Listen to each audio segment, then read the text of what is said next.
Well, hello again, and welcome back to another session of Rockville High School Chemistry's Distance Learning. This is session 6, the week of 5/11 to 5/17, and this week we want to talk a little bit about the four spheres of Earth and the idea of albedo. This week we're kind of moving away from pure chemistry and more into the realm of Earth sciences. And with that in mind, our objectives for this week are: first, we'll be able to use computational representations to illustrate the relationships between Earth systems and how those relationships are being modified due to human activity.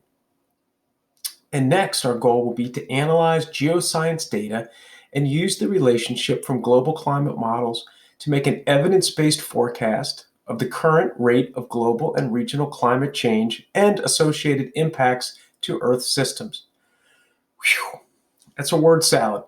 But what I want to do for the next few slides is kind of make those goals a little bit more understandable.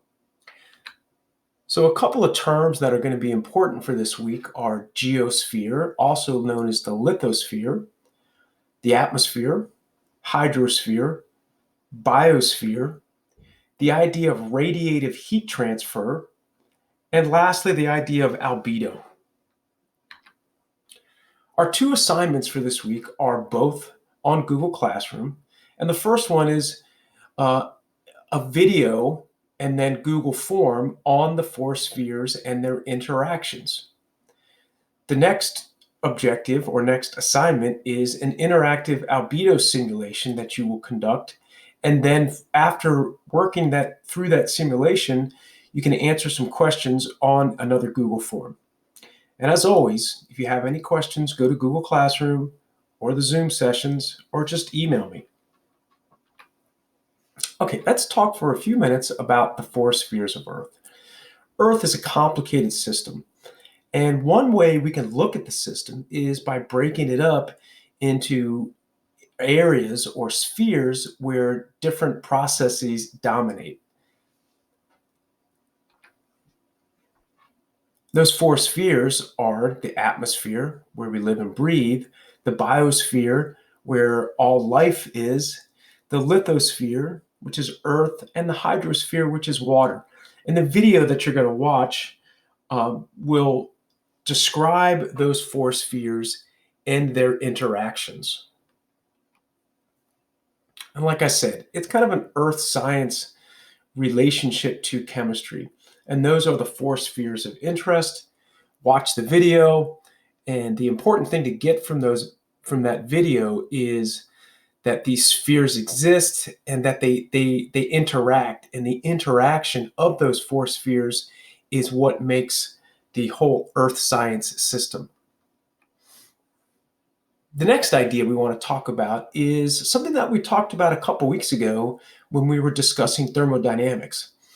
And that's the idea that hot things get cold. And we want to take that information and apply it to Earth as a whole system.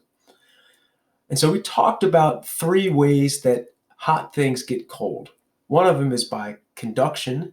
If you touch something hot, you will feel it.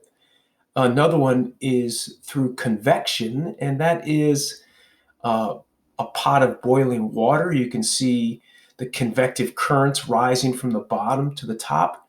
And the third one, the one that we're interested in, if we want to think about the sun as a hot object heating the relatively cold Earth, is this idea of radiative heat transfer from the sun to the Earth.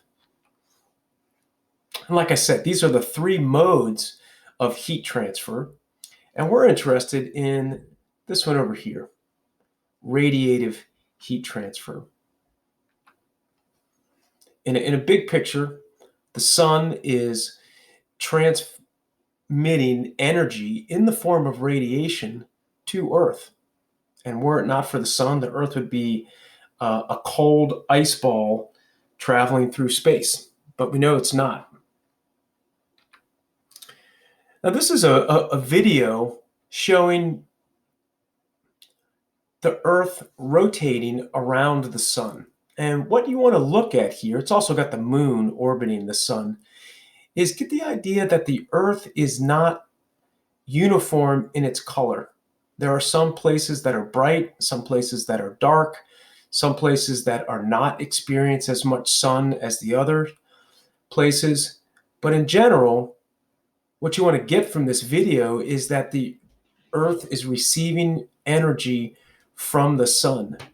And the amount of energy that it receives from the sun is determined by its color.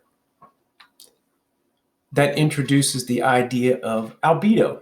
And albedo is the fraction of solar radiation striking the surface that reflects back to the surface.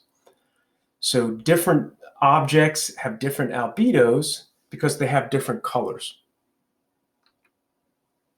This is the simulation that I want to take a minute now. I'm going to leave the presentation and take us to the simulation so you can see what it is that you need to finish before answering some of the Google form questions. Okay, so this is the simulation that is launched when you click on the launch button. And there are 1, 2, 3, 4, 5 tabs that all relate to albedo. And what we would like you to do is read the information in the tabs, watch the videos. A couple of the videos have more than one tab, I believe. Yep, this one here. So you can see how changing color, particularly how changes in sea ice affect the climate of Earth. Great. So that's one of your assignments to do.